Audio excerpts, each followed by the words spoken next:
मंचावर उपस्थित आजचे प्रमुख वक्ते यमाजी मालकर सर, तसेच आमचे संजू काका देशमुख, कैलासजी गुगे, सचिन भैया कागदे, माझे सर्व सहकारी नगरसेवक, सर्व पत्रकार बंधू भगिनींनो, येथे उपस्थित सर्व गुरुजन वर्ग, वेळ संपूनही आमच्यासाठी इथं बसलेल्या माझ्या सर्व विद्यार्थिनी मैत्रिणींनो, आज आपण इथं दर्पण दिन आणि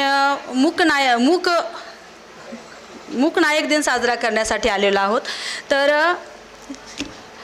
1832 साली बाळशास्त्री जांभेकरांनी पहिलं मराठी वृत्तपत्र सुरू केलं।